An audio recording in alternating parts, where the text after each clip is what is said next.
पिछले 5 दिनों से दिल्ली और दिल्ली से सटे इलाकों में किसान आंदोलन का उग्र रूप देखने को मिल रहा था। लेकिन कल हालात बिल्कुल बदले हुए नजर आए। जहां कृषि कानूनों के खिलाफ विरोध प्रदर्शन का शोर जो है वो सुनने को मिल रहा था, तो वहीं कल गुरबानी और शबद की गूंज से माहौल बदला सा नजर आया। आज की क्या तस्वीरें हैं? आज दिल्ली में केंद्रीय खेती-बाड़ी कानूनों के विरोध में मोर्चे पर डटे किसान हुंकार भरते नजर आ रहे हैं। केंद्र की तरफ से कई बार किसानों को बातचीत करने के लिए कहा जा रहा है, लेकिन किसानों का कहना है कि उनका सिंधु बैरियर पर ही विरोध प्रदर्शन जारी रहेगा। केंद्र को पहले अपने रुख में बदलाव लाने की जरूरत है कि वे केंद्रीय खेती बाड़ी कानूनों को किसानों के मन मुताबिक संशोधित करेंगे या फिर रद्द करेंगे, तभी बातचीत के मायने निकाले जा सकते हैं। तो वहीं दूसरी तरफ पंजाब सहित चंडीगढ़ में इन किसानों को विभिन्न संगठन, चाहे उसमें हम बुद्धिजीवी वर्ग की बात करें, वकीलों की बात करें, विद्यार्थियों की बात करें या अन्य तबके की बात करें, सभी समर्थन देना शुरू कर चुके हैं। सोमवार को भी बुद्धिजीवियों का एक वर्ग सेक्टर 17 में कैंडल मार्च निकालकर किसानों को समर्थन देता नजर आया। तो वहीं आज चंडीगढ़ कांग्रेस किसानों के समर्थन में शहर के अंदर भाजपा और केंद्रीय खेतीबाड़ी कानूनों के विरोध में प्रदर्शन किया जाएगा। तो वहीं दिल्ली के बुराड़ी डीडीए मैदान में कपकपाती ठंड के बीच किसान डटे हुए हैं। किसानों का कहना है कि वे हक मांगने आए हैं, भीख नहीं। उन्होंने एक स्वर में कहा कि कृषि बिल किसान विरोधी है। देश को अन्न देने वाला किसान जो है वो आज इस ठंड में अपनी लड़ाई लड़ने के लिए सड़कों पर उतरा हुआ है। किसानों का कहना था कि घर के खर्च से लेकर बच्चों की पढ़ाई, बेटी का ब्याह और सब काम के लिए अपनी फसल की बिक्री पर निर्भर है, लेकिन इस कानून के बाद अपना नियंत्रण खो देंगे। तो किसान लगातार हुंकार भरते नजर आ रहे हैं। केंद्रीय खेतीबाड़ी कानूनों के विरोध में किसान जो है वो डटे हुए हैं। और इस खबर पर तमाम जानकारी देने के लिए चंडीगढ़ से इस वक्त हमारे साथ हमारे विशेष संवाददाता विनीत कपूर लाइव जुड़े हुए हैं। विनीत, नए कृषि कानूनों के विरोध में हरियाणा पंजाब के किसानों का प्रदर्शन जो है वो लगातार जारी है। किसान इस वक्त दिल्ली हरियाणा के सिंधु बॉर्डर पर डटे हुए हैं। किसान संगठनों ने बुराड़ी मैदान में जाने के बाद केंद्र सरकार के साथ बातचीत के प्रस्ताव को ठुकरा दिया। किसानों की हुंकार से नवंबर की ठंड से अब दिसंबर की ठंड आ चुकी है और इस ठंड में भी दिल्ली में तपिश जो है वो महसूस हो रही है। दिल्ली का सियासी पारा जो है वो गर्म हो चुका है। क्या लगता है, किसानों की ये लड़ाई, किसानों की ये नाराजगी सरकार को सस्ती पड़ती नजर आ रही है क्या?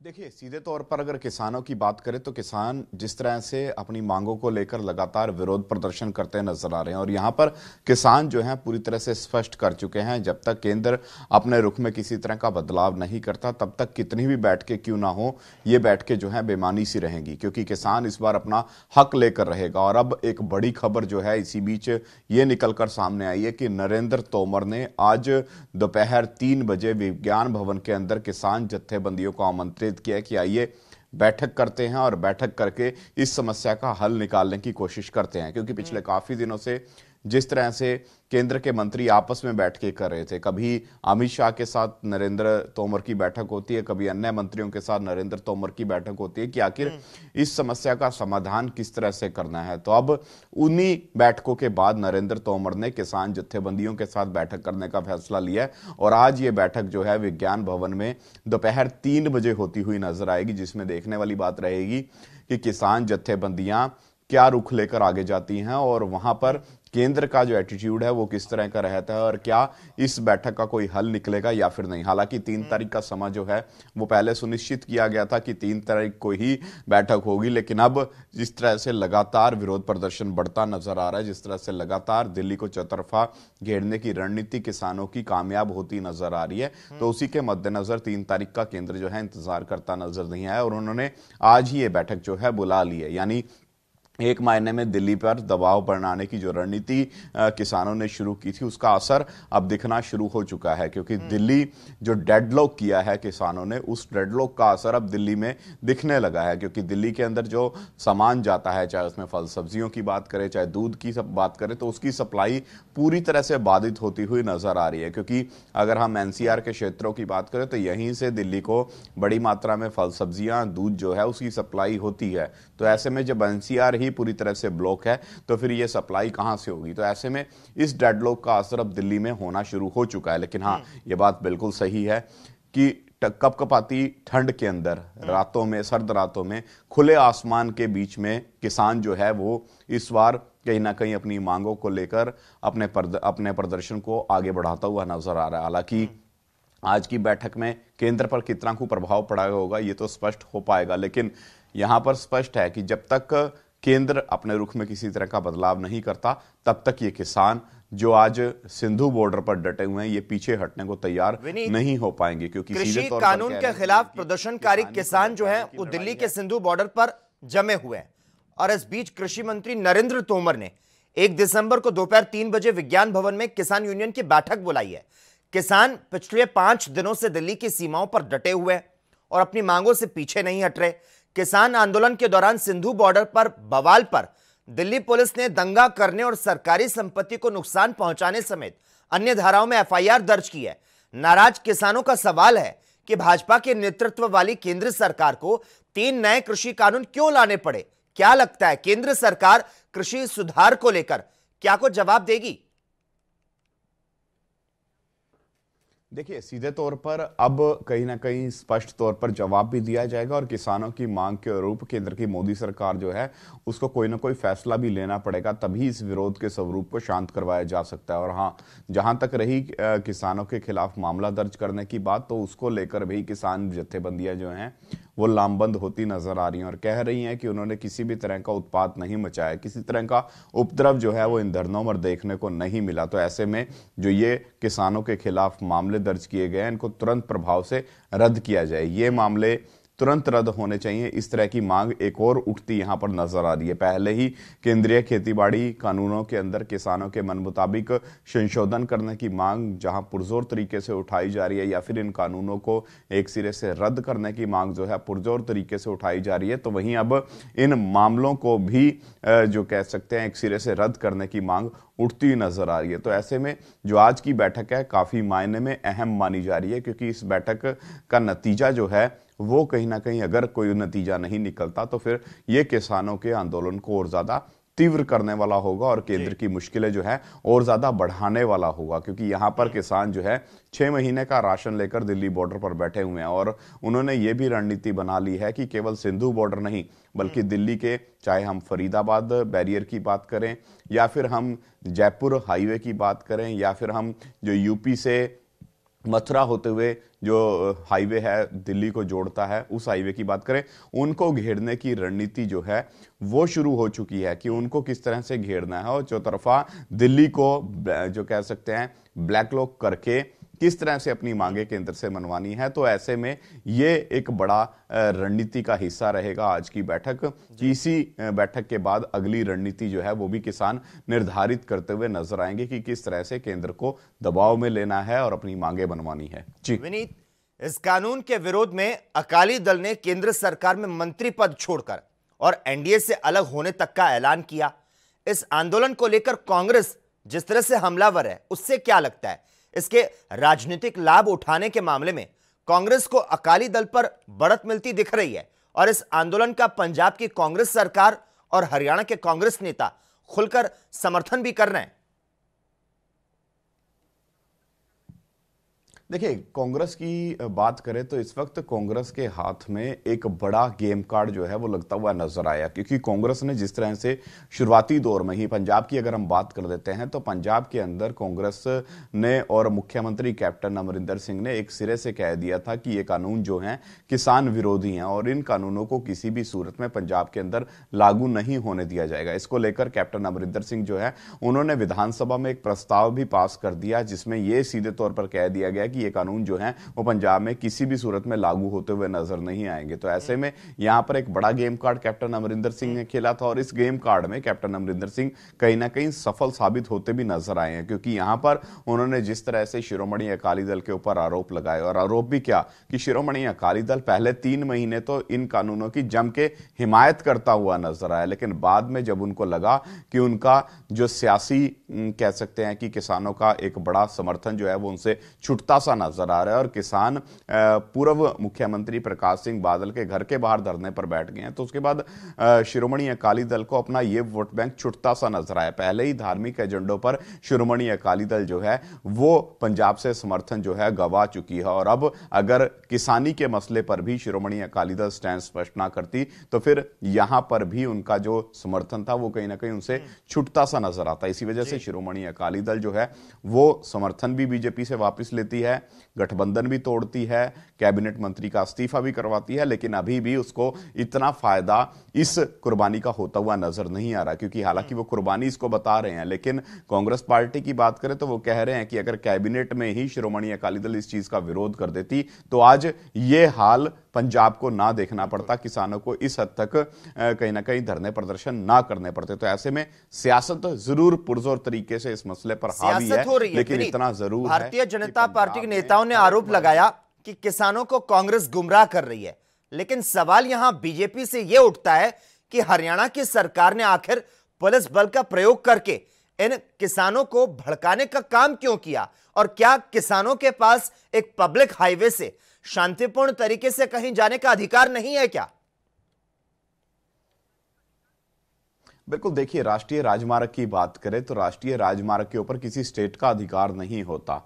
ये राष्ट्रीय राजमार्ग जो है एक राज्य को दूसरे राज्य से जोड़ने का काम करते हैं। तो ऐसे में ये मौलिक अधिकार है किसानों का, जो आज वो अपने हकों की लड़ाई लड़ते हुए अपनी आवाज को बुलंद कर रहे हैं। और डेमोक्रेसी का यही खूबसूरती है, भारतीय डेमोक्रेसी की यही खूबसूरती है कि अगर किसी को किसी की कोई चीज अच्छी नहीं लगती तो वो उसके खिलाफ आवाज उठा सकता है, लेकिन यहां पर उस आवाज को भी कुचलने का प्रयास किया गया। उस आवाज पर कई तरह की टिप्पणियां की गई। बीजेपी नेता जो हैं वो पहले तो इन किसान आंदोलनों को कहीं ना कहीं खालिस्तानी मूवमेंट के साथ जोड़ते हुए नजर आए, कहीं ना कहीं वो इसको नक्सलवाद से जोड़ते हुए नजर आए, और भी कई तरह की शब्दावलियों का इस्तेमाल किया गया, कई तरह की तीखी बयानबाजी भाजपा नेताओं की तरफ से की गई। लेकिन जब उनके घरों का घेराव हुआ तो फिर वो भाजपा नेता जो है वो माफिया मांगते भी नजर आए। और अब जिस तरह से दिल्ली की तरफ किसान कूच करते नजर आ रहे थे, हरियाणा की मनोहर सरकार ने पंजाब और हरियाणा के बॉर्डर को इस तरह से सील करने की कोशिश की मानो दो देशों के बॉर्डर और दोनों देशों में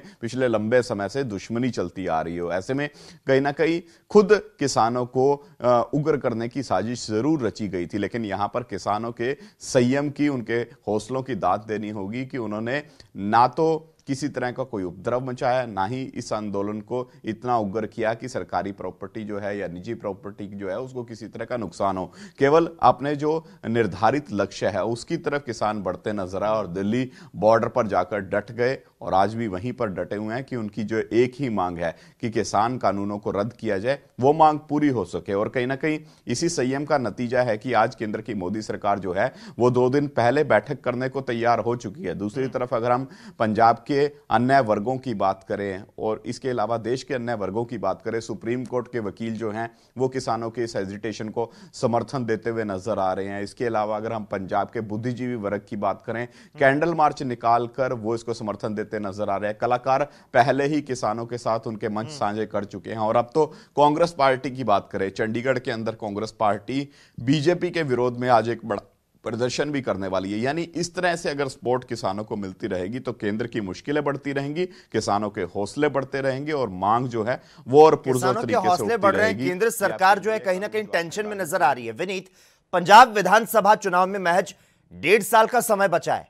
क्या लगता है अकाली दल के सामने कितनी बड़ी चुनौती है कि वो इस लड़ाई में खुद की भागीदारी को कांग्रेस से बड़ी साबित कर सके? ठीक वैसे ही जैसे करतारपुर कॉरिडोर खोलने का जो क्रेडिट है उसके मामले में वो कांग्रेस के नेता नवजोत सिंह सिद्धू के बराबर खड़ी हो गई थी।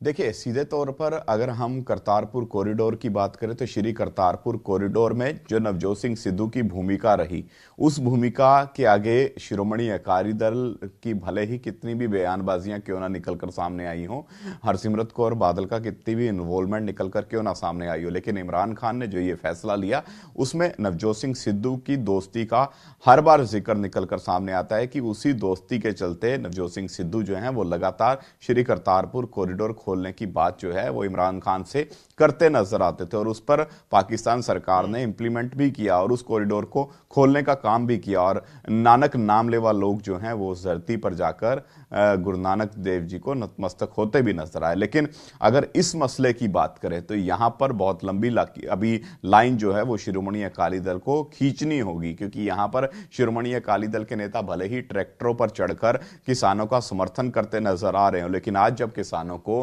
राजनेताओं की जरूरत है, आज जब किसानों को उनकी सपोर्ट की जरूरत है, तो अपने झंडों को साइड में रख के राजनेताओं को किसानों के इस धरना प्रदर्शन में उनके साथ खड़े होने की जरूरत है, क्योंकि अगर यह सपोर्ट किसानों को मिलेगी तो किसान और ज्यादा मजबूत होगा और केंद्र पर और ज्यादा दबाव पड़ता हुआ नजर आएगा। हालांकि कुछ एक पॉलिटिकल लीडर वहां पर गए थे, उनका विरोध किसानों ने किया क्योंकि वो राजनीतिक रोटियां सेकने के उद्देश्य से वहां जाते हुए नजर आ रहे थे। लेकिन अगर किसानों के झंडे तले जो पॉलिटिकल पार्टियां वहां जाती हैं, जिस तरह से अगर हम आम आदमी पार्टी की बात करें, किसी तरह का कोई झंडा लेकर नहीं जा रहे, लेकिन किसानों को हर तरह की सहूलियत वहां पर मुहैया करवाने का काम आम आदमी पार्टी करती नजर आ रही है। तो ऐसे में आम आदमी पार्टी इस वक्त पूरी तरह से इस मसले में किसानों की मसीहा बनती हुई नजर आ रही है, बनिस्पत अगर हम कांग्रेस की बात करें, बनिस्पत हम शिरोमणि अकाली दल की बात करें। तो ऐसे में यही देखने वाली बात रहेगी कि कांग्रेस की क्या भूमिका है और शिरोमणि अकाली दल इस पूरे मसले को किस लहजे में लेती हुई नजर आएगी।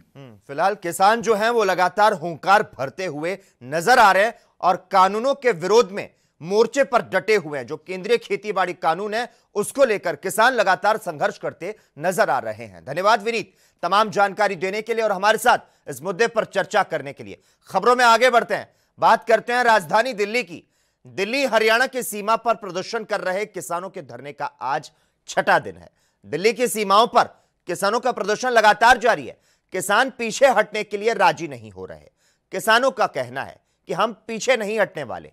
वहीं सरकार लगातार बैठक कर रही है और किसानों से शांति बनाए रखने की अपील कर रही है। किसानों के आंदोलन पर गृह मंत्री अमित शाह से कृषि मंत्री नरेंद्र तोमर ने एक बार फिर से मुलाकात की। किसान संगठनों और सरकार के बीच गतिरोध जो है वो भी बरकरार है। कृषि कानूनों के विरोध के चलते पंजाब, हरियाणा और उत्तर प्रदेश के किसानों का आंदोलन उग्र होता जा रहा है। आंदोलन के छठे दिन दिल्ली सीमा पर किसान डटे हुए हैं, जिसकी वजह से जाम भी लग चुका है। सिंधु बॉर्डर को दोनों तरफ से बंद कर दिया गया है। बहादुरगढ़ से सटे टिकरी बॉर्डर पर भी किसान डटे हुए हैं, जिससे वहां भी जाम लग रहा है। यूपी बॉर्डर पर भी किसानों की संख्या लगातार बढ़ रही है और इसकी वजह से जाम के हालात पैदा हो चुके हैं। हरियाणा के शंभू बॉर्डर पर भी किसानों का प्रदर्शन जारी है, जिसकी वजह से आवाजाही पूरी तरह से बंद हो चुकी है। तो नए कृषि कानून के विरोध में हरियाणा, पंजाब के किसानों का जो प्रदर्शन है वो लगातार जारी है।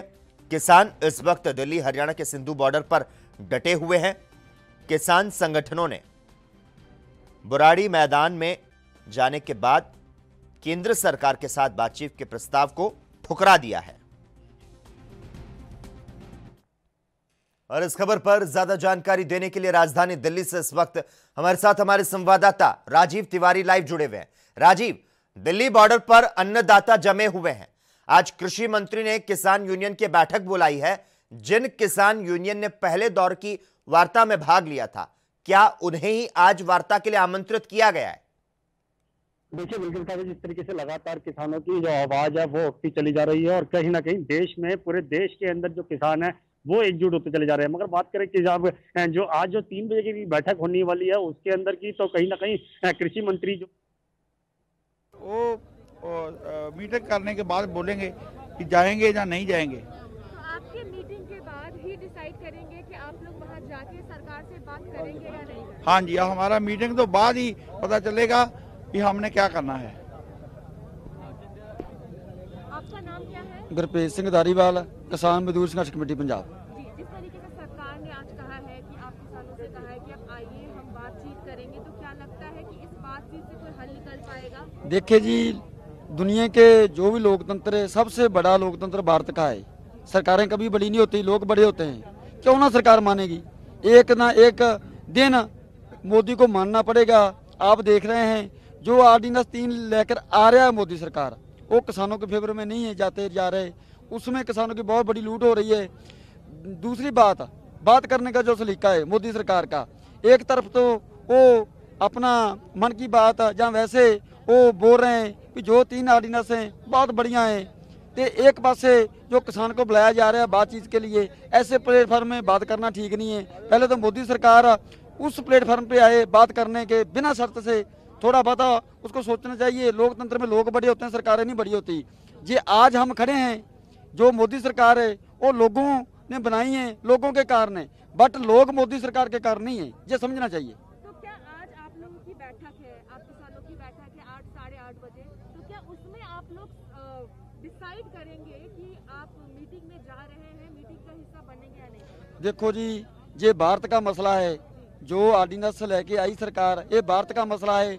500 प्लस जथेबंदी है, उसने विचार वटांदरा करना है, जाना कि नहीं जाना। वो हमारे जो ऊपर वाले जितने भी हमारे मुखिया हैं, वो जो फैसला लेंगे हमें मंजूर होगा। बट एक हमारा फैसला है सभी जथेबंदियों का, जितना टाइम मोदी सरकार वो ऑर्डिनेंस वापस नहीं लेती, हम जाने वाले नहीं हैं घर को।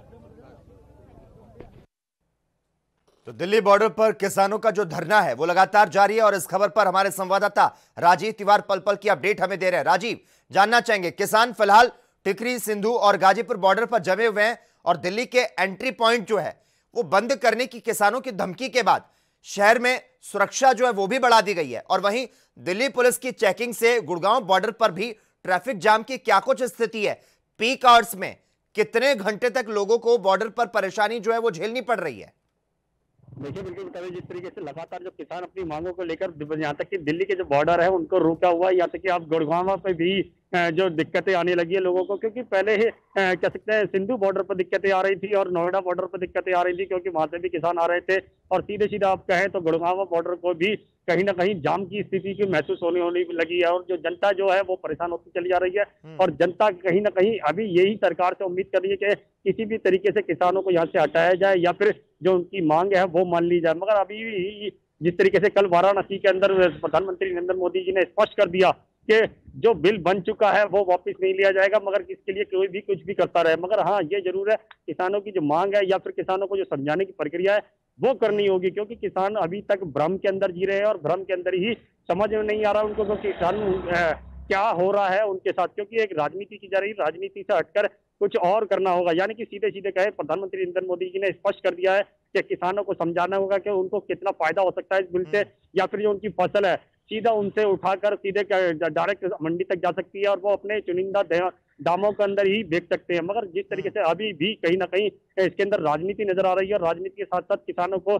भ्रम के अंदर कह सकते हैं गुमराह किया जा रहा है और कहीं ना कहीं किसान अभी तक इसी भ्रम के अंदर है। मगर किसानों को समझाना होगा केंद्र सरकार की तरफ से भी, और यहाँ तक कि जो आज बैठक होगी 3 बजे के अंदर, जो जिसके अंदर किसी कृषि मंत्री शामिल होंगे और जो किसानों के संगठन है वो भी शामिल होंगे, और देखना होगा कि आज जो बैठक होगी बैठक के अंदर क्या परिणाम निकलते हैं। या इसी तरीके से किसान अभी तक अड़े रहेंगे या फिर जो सरकार की मुहिम यानी कि कह सकते हैं जो बिल लेके आए उसके अंदर किसानों को समझाया जाएगा। मगर देखना होगा 3 बजे क्या फैसला निकल के आता है। जी राजीव, पिछले 5 दिनों से सिंधु और टिकरी बॉर्डर के पास किसानों के प्रदर्शन के कारण दूसरे राज्यों से दिल्ली में सब्जियों और फलों की आपूर्ति पर क्या कुछ असर पड़ा है? और आजादपुर मंडी की अगर बात की जाए तो इसकी आपूर्ति कैसे हो रही है?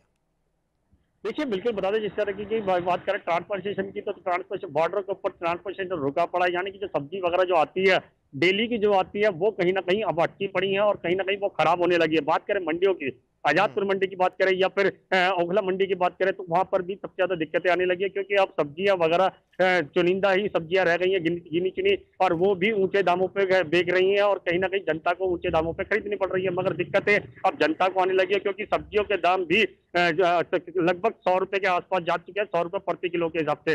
तो कहीं ना कहीं दिक्कतें जरूर आ रही है, मगर सरकार को जल्दी से जल्दी कोई बड़ा कदम लेना होगा ताकि किसानों को वहां से हटाया जा सके और ट्रांसपोर्टेशन के द्वारा जो दिक्कतें आ रही हैं वो भी सुलझाई जा सके। मगर कहीं ना कहीं आज जो बैठक होगी वो देखना होगा किस किस परिणाम जाती है, या कृषि मंत्री जो है वो किसानों को किस तरीके से समझा पाते हैं। जी राजीव, फिलहाल सिंधु बॉर्डर और टिकरी बॉर्डर पूरी तरह से बंद हैं। गाजियाबाद बॉर्डर पर भी भारी संख्या में किसान जो हैं वो डेरा डंडा गाड़े हुए बैठे हैं। सिंधु बॉर्डर पर बवाल के बाद कई धाराओं में किसानों पर एफआईआर दर्ज की गई। क्या माना जाए, अब आगे दिल्ली पुलिस जो है वो सख्त होती नजर आ रही है। जिस तरह से किसानों पर दंगा और सरकारी संपत्ति को नुकसान समेत कई धाराओं में एफआईआर दर्ज की गई है। देखिए, एक चीज तो स्पष्ट है, यहाँ पर केंद्र सरकार ने पहले ही स्पष्ट कर दिया था कि कानून वापस नहीं होगा। मगर जिस तरीके से कल बात करें कि जो वाराणसी के अंदर प्रधानमंत्री नरेंद्र मोदी जी ने भी इशारा दे दिया कि कानून जो बन चुका है वो वापस नहीं होगा, मगर उस बिल को कहीं ना कहीं किसानों को समझाने की जरूरत है, और समझाने के साथ साथ ये बताना होगा कि किसानों को कितना फायदा हो सकता है। क्या कि बात करें उनकी फसलों की, तो फसलें उनकी सीधे उनके खेत से ले जाकर मंडी तक बेचने के लिए जो प्रक्रिया होगी वो आसान हो जाएगी, बल्कि मैं उनके ही चुनिंदा रेटों पर होगी।